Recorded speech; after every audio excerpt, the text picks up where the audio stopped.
Good morning, dear student. Today we will continue the chapter number 4, motion in a plane. In the last class, we were discussing about some important definition of vectors, different type vectors as co-initial vector, collinear vector, coplanar vector, negative vector, null vector, unit vector, etc. In this video I will teach you about the position vector and the displacement vector. Okay, first of all, what is the position vector? Suppose that x और y है ये, और ये हमने एक vector draw किया है इस पॉइंट P पर, तो ये r वेक्टर क्या दिखा रहा है? इस पॉइंट P पर इसकी पोजीशन दिखा रहा है। ठीक है, तो यहाँ हमने सपोज करें दो वेक्टर को ऐसे ड्रॉ किया है, ये वेक्टर, ठीक है, ये वेक्टर हो गया r1 और ये वेक्टर हो गया r2। तो r1 वेक्टर क्या है? पोजीशन वेक्टर है, और r2 भी पोजीशन वेक्टर है, और इन दोनों के बीच जो डिस्टेंस है, ठीक है, ठीक है, वो सपोज दैट हम ले लेते हैं r। ठीक है, तो ये r वेक्टर क्या दिखा रहा है? यहाँ डिस्प्लेसमेंट दिखा रहा है। ठीक है, डिस्प्लेसमेंट वेक्टर हो गया। तो अब देखते हैं position vector. Position vector for a point is vector for which tail is origin. और पोजीशन वेक्टर की जो टेल होती है वो कहाँ रहती है? ओरिजिन पर। सपोज दैट ये हमारे पास वेक्टर है, तो इसकी ये टेल हो गई और ये हेड हो गई। ठीक है, तो इसकी टेल जो कहाँ रहती है? ओरिजिन पर। ये क्या है हमारे पास? ओरिजिन। ठीक है, and head is the given point itself. ठीक है, तो position vector of a point define the position of the point with respect to the origin. OP क्या है हमारे पास? ठीक है, ओपी सपोज दैट यहाँ देखिए ओपी क्या है? आर वेक्टर है। ठीक है, तो आर वेक्टर को हम कैसे लिख सकते हैं? एक्स आई कैप प्लस वाई जे कैप। ठीक है, क्योंकि इस पॉइंट पी पर एक्स कमा वाई इसके दो कोऑर्डिनेट दे रखे हैं, ये 2 डायमेंशनल है। ठीक है, तो एक्स इधर लेते हैं आई कैफ एक्स के साथ, और इधर लेते हैं जे कैफ। ठीक है, तो यहाँ क्या हो गया? इस आर वेक्टर को हम लिख सकते हैं एक्स आई कैफ और बाई जे कैफ। ठीक है, अगर के होता और तो के कैप के साथ आ जाता जेड। ठीक है, ध्यान रखेंगे आप इस चीज को। नेक्स्ट है हमारे पास displacement vector. Is that vector which tells how much and in which direction an object has change its position in a given interval of time.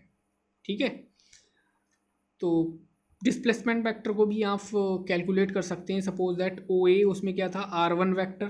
ठीक है, r1 वेक्टर को हम लिखते हैं x1 आई कैप प्लस y1 जे cap.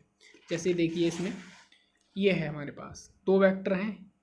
ठीक है, r1 vector and r2 vector. तो r1 vector ये पॉइंट ए पर इसके क्या दे रखे हैं? x1 y1।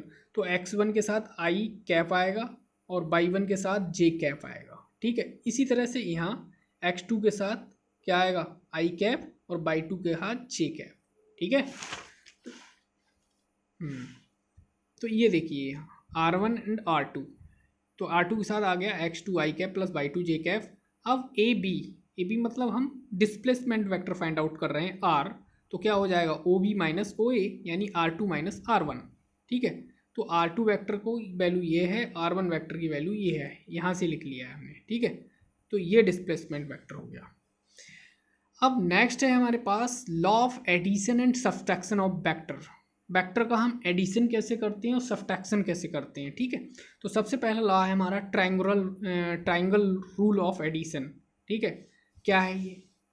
तो step for adding two vectors representing same physical quantity by triangle law. ठीक है, तो ट्रायंगल लॉ के अकॉर्डिंग क्या है, जो स्टेप्स हैं, ठीक है, किस तरह से हम वेक्टर को ऐड करते हैं वो देखेंगे।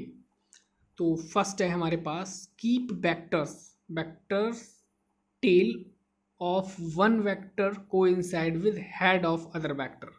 मतलब अगर ये हमारे पास एक वेक्टर है, ठीक है, ये दूसरे वेक्टर से कोइंसाइड करेगा तो उसकी टेल से करेगा इस तरह से।